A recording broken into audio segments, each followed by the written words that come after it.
คนร้องมาชุดเลยเนาะเนี่ยพุ่นแล้วเอาให้ประจำเลยเชื่อแล้วจับพาพร้อมโอ้ยเว้ยญาติเด้ออ้ายใจบ่มาซ้ำเนาะจะลิ้น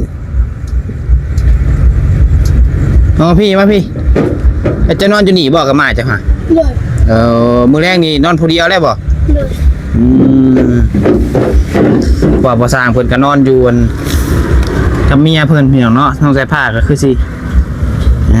ได้นอนผู้เดียวอีกนี่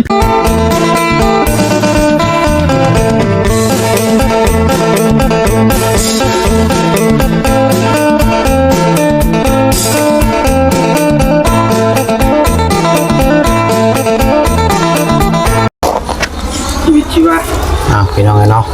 เปิดภาพเปิดกล้องขึ้นมาอีกบ้านนี้ก็เปิดขวดได้จะดื่นแล้วพี่น้องเนาะตอนนี้ก็ได้หากระพากันกินข้าวกินน้ำแล้วพี่น้องพอดีว่าทางอายาวเพิ่นแกงหน่อไม้สุกินพี่น้องเนาะแกงหน่อไม้ต้มไข่พี่น้องเลยตอนดึกๆดื่นๆพี่น้องเนาะใช่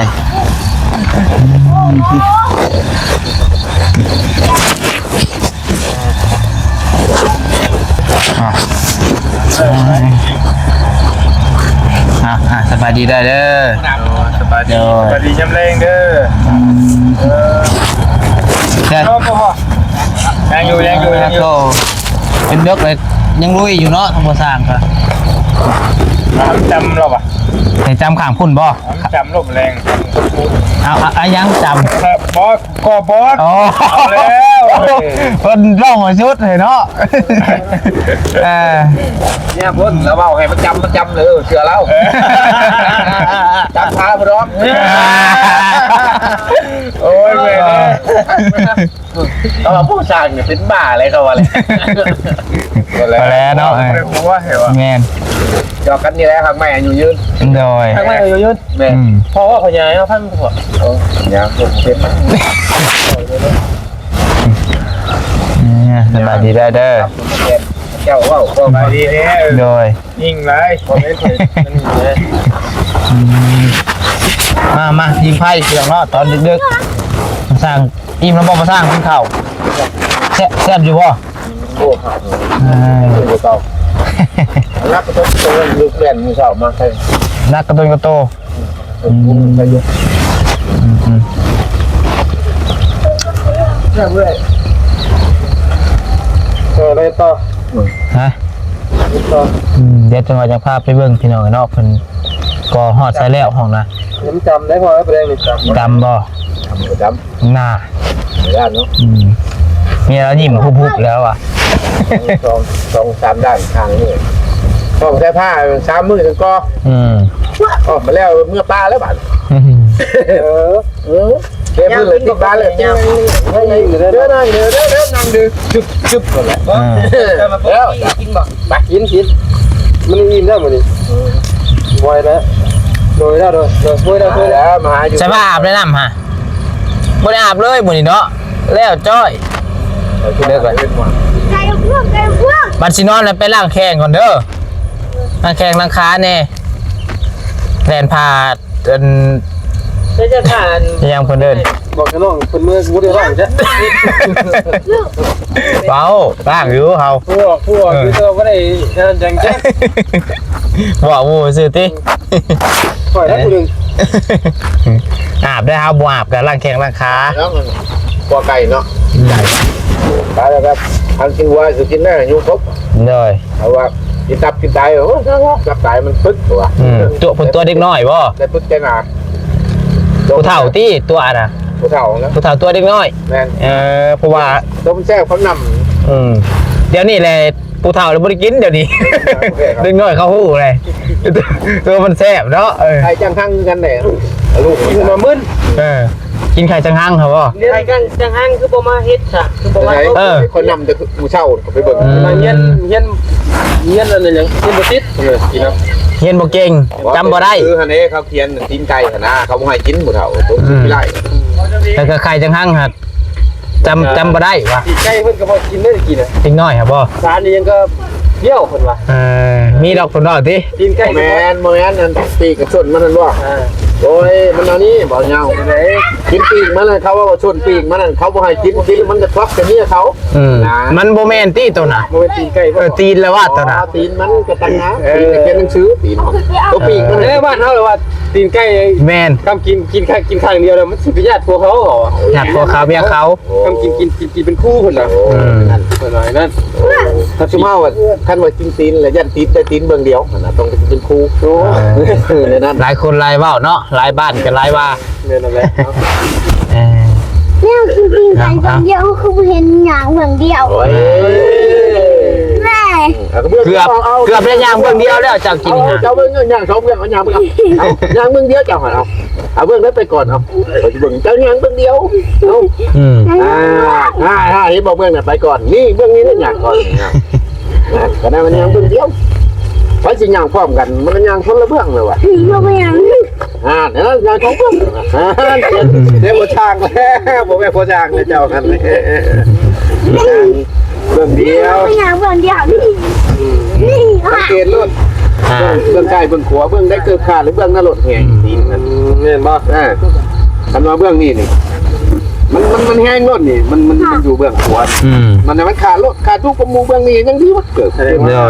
ทำลงเองของนี่หลายคนเนาะแมนเบื้องนี้ต้องแห้งขวานั่นอะไรนะเลยมานั่น โดย โอ้คาแค่น่ะเผากบพี่กบหอมกบคาแค่ยามนี่ มันจะชวดบ่ เราสังเกตบางถ้ามันบุเพื่อนเมืองเองเขาเอือบมันเห็ดเป็นโตเลยครับเอาใส่ปีกจ่อเพื่อนมันออกก็มาหลังแบงมาเลยพักแบบปรุงน้ำปลาแดกเลยเอามะนาวมาคั้นเจ็ดแบบก่อนตะก้อยทำซุปกันไงเลยเมื่อที่ก้อยดิบได้ก้อยสด โดย หอมเสร็จแล้วเนี่ยทั่วมีกระเทียม เราก็ตุ้ยออกจากห้องตุ้ย เอาไปคนละจอยเดี๋ยวมาบ้านนี่มาแยกกันมันเนาะตอนนี้มึงบาดคือเข้าไปนะ เอาไปยังขึ้นอยู่ได้ฮะลูกอีกอย่ามาใส่ผ้าพี่ มาแยกกัน เกือบสูงกว่าอีกพี่จักอ่ะนะ แล้ว ฮะใส่ตาเอาบ่สำคัญ พูดกันบ่ ซูชิแม่นซูชิคือยังอีกแล้วจังวะ ซูชิเอาได้แล้วเรียกว่าเขาแก่กว่า แท้ยังนี่แท้ครบสูงคือแท้ครบแก่โอ้ย กูว่าซุ้มเยอะเลยเยอะถึงได้ฉายาพอเน่าเนาะก็ถ้าเหยียดตีนกันอะไรโจ้มาได้น้อยเอาเราก็มีแต่ว่าเน่าๆนั่นชื่อแท้กับโมเมนต์ไม่เน่า บ่าวยาวนี่ก็ซื้อแท้เจ้าก็ยาวบ่อย โอ้ได้ ฮะ โมเมนต์ได้โมเมนต์ได้ บ่แม่นซื้อแท้ยาว ชื่อตามเฟซบุ๊กกูได้ชื่อได้ โอ้ซื้ออันช่อง YouTube นี่ยาวๆนี่บ่แม่นซื้อเจ้า โมเมนต์ โอ้ คือสิรินเนาะสิรินเดี๋ยวไปแล้วเขาหอบโยงเดี๋ยวบ้านบักโยงบักโยงมาไปเห็ดด้วยเดี๋ยวเขาบักโยงไปใช้บักโยงสูงติ มาไปหอบโยงด้วยกันกันเดียวกัน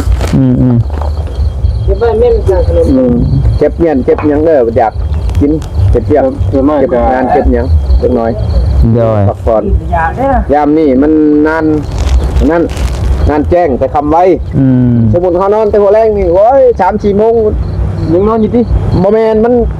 คือยังบ่แจ้งว่ายังหนาผมหมายเขานอนเต็มตื่นแล้วธรรมดานี่ผู้หนึ่งนอนนี่ก็8 ชั่วโมง แม่นคืนนี้เฮายังกันเมื่อไรนอน10 โมงนอนตื่นมา3 โมงว้าวปวดเหนียวคือคืนว่าแจ้งแล้วจังลุกขึ้นมาไปแท้ฮะก็3 โมงหาเบิ่งโทรศัพท์หันนี่หาอ่านคนหัวคอมเมนต์โมหาเบิ่งสารคดีส่วนไลน์เบิ่งมีคลิปหนึ่งเบิ่ง โดย ฮะเราก็อยู่บ่อนนะ แม่ท้องหัวเราะได้มึง โย่ โอ้ยเฮ็ดไว้เฮ็ดตัวเดียวบ่ได้บ่ ยัง เวลามาเดือน สรุปบ่มาสัมปจักมื้อนี้เนาะ เอาขึ้นไปเอาไหนไปหนึ่งน้ำบ่เห็น บ่เห็นบ่ยันไปอีกแล้วจังหวัดผู้ใด3 มื้อ 4 มื้ออีกบ่จัก ฝรั่งว่าสัญญาว่าสิบ่ไปอีกเนาะโอ้ย ห้ามผ้าห้ามพลพี่น้องคนหัดกันบ่ได้หรอก น่าห้ามน้องอันนี้ก็ห้ามน้องพุ่นบ่ได้อีกเนาะ บ่ได้บ่ยาวท่านได้มักได้หักนี่จักแลเจ้าเห็นชิ้นนั้นพาดอยู่หัวนึงก็ว่าไปชิ้นภาษาอยู่เรื่อยว่าบ่ได้ห่วยบ่เอาไปให้ไปหน้าหาเด้ เทเลสินแม่บ่ โอ้จักสินมีแนวบ่มีแนวว่าได้โตแล้วนะก็มีแห้งยาวบ่ได้กันนี่มากลายเป็นให้ไปหน้าแบบนี้แหละความหมักมาเล่นกลุ่มเลยเบาเรียนคุ้ม โดย เอาเด้ ไป น้ำเลย ทำงานคุณต้องไป ไปผ้าเอาพี่ ไป เฮ้ยโดยมาเบิ่งพอสามมันเรียกเลยเนาะทุกคนเด้อ เบิ่งหลังเนาะใช่คนบล็อกในเพิ่นไหมคนลง แม่บอก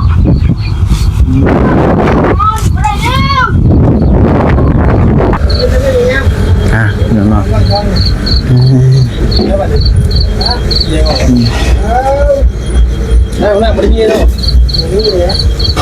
มาสร้างเป็นการสิก่อต่อเห็นไหมแค่มาสร้างบ่าววันไพ่มาใส่บ่ก็โค้งเลยบ่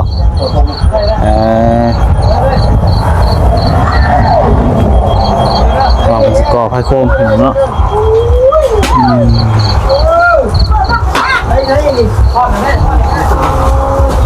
อย่างงามดิ โอ้โทแม่นแล้วเนาะตะกี้เนาะ แล้วที่ท้องห้องแล้วบริโภค ข้าวตะกี้น้องปลาไส้ก็ยังทันอยู่พี่น้องไอ้พ่อแม่นี่ข้าวพ่อแม่น้องปลาไส้ก็ทันคือกันพี่น้องไอ้ตีเข่า11-12 โมงกลางคืนก็ตุ่มต่ำอยู่หั่นแหละยังบ่มีอันยังบ่มีปั่น เบิดดังกระแทก ระเบิดบ้างกระแทกแล้วเดี๋ยวจะสู้กับไปจอยบอกสิถือเจ้า บล็อกไปเห็นบล็อกตกมาชีวิตถึงหัว จะหาผมมาเลยเนาะใช่ไหมพี่ไปพาขึ้นไปเบิ่งถึงเฮือนรูปไปเฮือนไปมือไปนึงไทยเห็ดช้างอะไรเห็ดมันมาเบิ่งบอลใช้บอลจะนอนปึ๊บโอ้ยพี่ตะขี่เป็ดขี่ไก่อย่างนี้เบิ่งเนาะโอ้ขออนุญาตเด้อใจบ่มาซ้ำเนาะจะลิ้นอ๋อพี่มาพี่จะนอนอยู่นี่บอกกับมาจ้ะฮะมื้อแรกนี่นอนผู้เดียวได้บ่ว่าบ่สร้างเพิ่นก็นอนอยู่กับเมียเพิ่นพี่น้องเนาะต้องใส่ผ้าก็คือสิได้นอนผู้เดียวอีกได้แผบนี่จะว่าบ่มีอีหยังอันนี้มีบ่อาหารแมวบ่เกลือมันอยู่บ่แมวน่ะ เกลืออาหารหมาเอาแมวพุ่นเกลืออาหารหมาเอา มากินจะแมวได้พากันกลางมุ้งอยู่บ่นอนน่ะบ่ได้กลางยำหนาวเลยบ่มียุงยามหนาวบ่มียุงยามหนาวบ่มียุงก็ระวังได้งูเงี้ยวฮะเบิ่งพี่น้องเนาะเอาอดเอานอนจอยก็ได้อยู่กันใหม่ไปมาพี่เป็นยังไงมาโอ้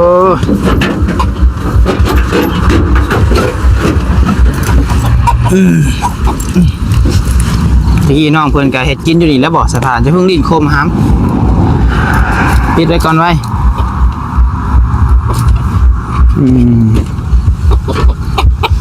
จีน้องเพิ่นเฮ็ดกินน้องไก่จะบ่เลยจับเห็ดไก่เฟื่องจับเฮ็ดไก่เฟื่องเอาเลยบ่เอาหนึ่งเห็ดเอาไปผู้ไปเบิ่งเอาสร้างแมวเก็บตกที่ดินฮะไปล้างแข้งไปไม่แล้วเจ้าผลนั่นฮะคือบาดเจ้าสินอนก่อนบ่มันหนาวเลยล้างแข้งท่าแข้งโย่ใช้สุกขาดก้นบ่มาเป็นไงเนาะ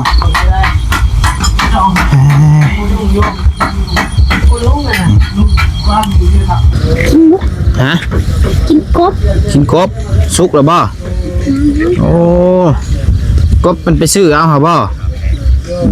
แกว่าเจ้าคูดเอาที่สำคัญเลยนะครับนะเป็นยังไงเนาะบรรยากาศตอนดึกๆดื่นๆนะมองเนาะเบิ่งน้ำบ่อจางเพิ่นก่อตัวนี้นี่ถือว่าแนวเป็นที่เรียบร้อยนะพี่เนาะถือว่าสำเร็จยังไง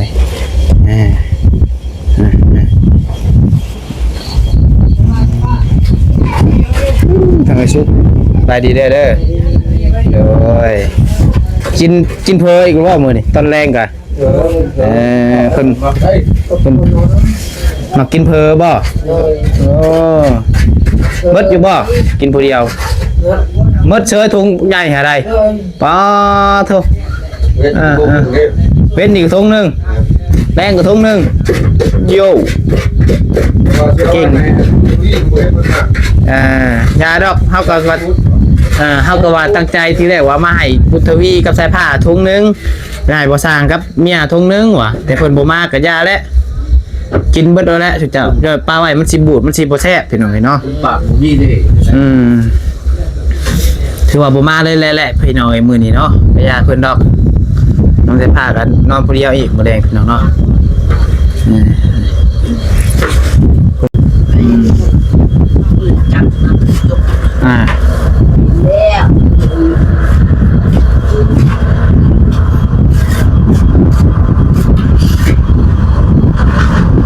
ตาเบิ่งน้ำกันพี่น้องเนาะของน้องบุญทวีตัวนี้ผู้บ่อยู่เฮือนแต่ว่าเฮ็ดห้องให้แล้วก่อนหมู่แต่แล้วบัดเทเฮากับบัดเทพื้นเฮาก็เทห้องซักผ้าก่อนห้องงองเพิ่นได้ให้ว่าก็ห้องบุญทวีแล้วก่อนห้องเฮาว่ะร่วงได้เราดิร่วงได้ผู้อยู่เพื่อนแหละเห็นให้แล้วตำดังเนาะผู้ไปดินพดอันแล้วก้อนเราอ่ะพี่น้องเลยเป็นยังดอกยังสิขึ้นกันแต่ก็บ่ได้อยู่ดอกติยังบ่ได้อยู่ดอกพี่น้องเอ้ยแล้วมันยังบ่ได้ขึ้นอันนี้เว้าพื้นย่อๆซื่ออีก3ก้อนผมมาจากนี่เนาะแม่น2นี่ก็1 2 3ที่จะว่าเสาอดเอาเนาะนี่ก็แล้วไปสู้เมื่อยแล้วบ่ยังไหวอยู่บ่ไหวอยู่ไหวอยู่นี่มันคืออยากค่อยๆพี่น้องเนาะต้องใช้บ่อยากไหวแล้วโอ้เพิ่นได้คุมผัวเลยเพิ่นบ่เมื่อโอ้เพิ่นพาเฮ็ดอยู่เพิ่นเมื่อยแล้วปีนี้แล้วข่อยชอเลยถ้ามันมีงานอยู่พี่นี่ได้กินของแซ่บได้อยู่พี่น่ะเมื่ออยู่บ้านน่ะว่าพากันกินแต่แว่นกินแต่ต้มหน่อไม้บ่ต้มหน่อไม้มีจำแหละกบเขียดบ่ฮะอยู่พี่นี่ห้วยได้กินของแซ่บได้มาอยู่จังมื้อแหละเจ้าหาชื่อได้บ่2 มื้อนี่บ่3 มื้อแล้วและทีมงานมาเยี่ยมหลายคู่หลายคนเพิ่นก็เอานั้นอันนี้มาพักเนาะได้กินพี่น้องเอ้ย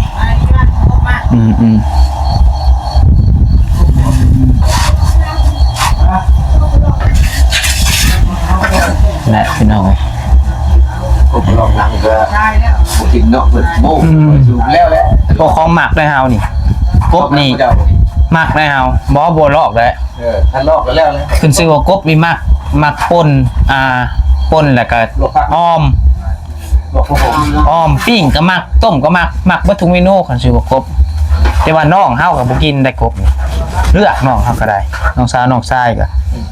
เฮาพุ่นตะกี้พ่อแม่อยู่ไห้อยู่นากับโอ้แต่ยังน้อยก็ไปใส่เบ็ดกบบ่ไกล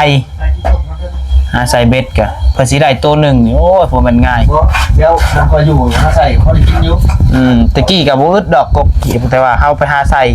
ว่าง่ายก็บ่มานพี่น้องเอ้ยเนาะไปนำกัน3คนหาหมู่หามานอยู่บัดโตได้พอดบ่มานใส่4-50ดางได้บ่10ดางอันนั้นมันพอไปหั่นเดี๋ยวนี่หั่นในน้องหั่นเฮ็ดอยู่มันคูได้ใหญ่บ่ ทำได้ ซ้ำชุดนี้ โอ้ มีฉลามที่เขามือเขาตึงแนวคนกิน อ่า มาอยู่เอง ได้ ตัวพี่ชอบเขาวางได้ปะ ตัวนี้ใส่ซองลมป่ะสีดองใส่ซองลมเนาะ พยายาม แล้วกดเนาะ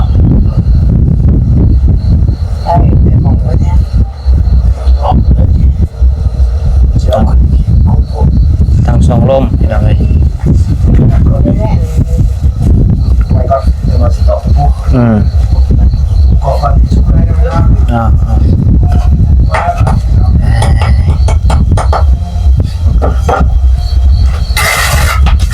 โอ้พนักเดินชีเดินหานี่ป้าทุกคนเบียด